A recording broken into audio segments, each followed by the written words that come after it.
Jesus is heartbroken. All week, that's the image I've had of Jesus. That's heartbroken.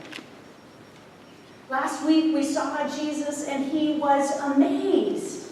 And I asked you if you could picture Jesus as amazed, because I don't think we often realize Jesus could be amazed. We think Son of God, he knows everything. And now this morning, we have this image of a God who is heartbroken.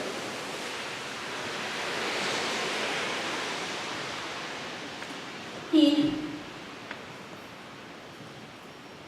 comes to this town of Nain. We don't know why he's traveling there. Our story doesn't tell us. Our story only tells us that he and his disciples and this great crowd are traveling, and they go to this small village. And they meet a woman. I have a hunch that might be the reason Jesus was going to this village, to meet this woman that we don't know much about. We don't even have a name for her. The only thing we know is that it is her son's funeral procession, and that she is a widow. Not only had she lost her son, but she lost her husband too. And so I think this woman knew something about pain. And I think this woman knew something about loss.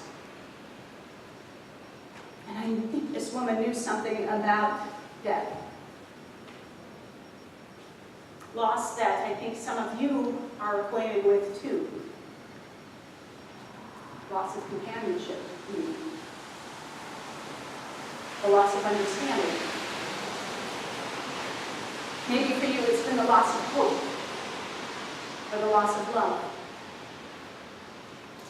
And beloved, I'm here to remind you that it's a loss that Jesus knows too. Jesus, who sees this particular woman grieving, and his heart breaks for her. His heart, which is so full of love, breaks for her. To the point where he just can't keep going on his journey. He has to do something. And so Jesus stops for her. And Jesus goes to her. And Jesus looks at her. And Jesus speaks to her. 2 words. He tells her, don't cry. Don't cry. And contained in those 2 small little words is everything that this woman needs to hear. This frightened, crying, scared woman needs to hear. Don't cry, Jesus says.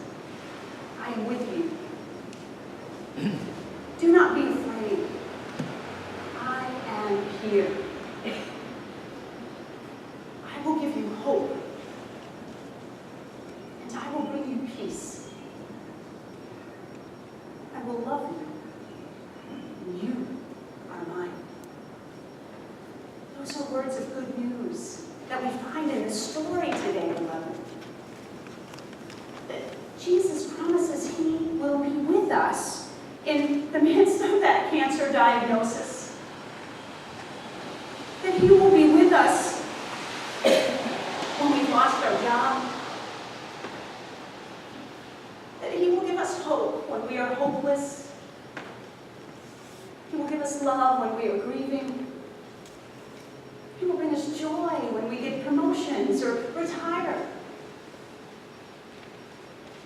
He will bring us peace because he loves us.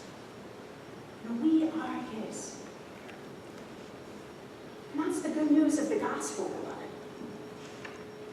That we have a God who loves us in spite of the way that the world treats us. In spite of the way, my dollar's back there.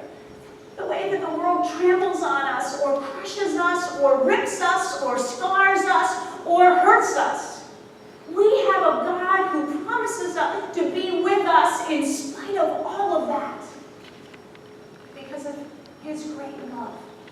us. He comes to us today to remind us that He's here for us and that He loves us, no matter what.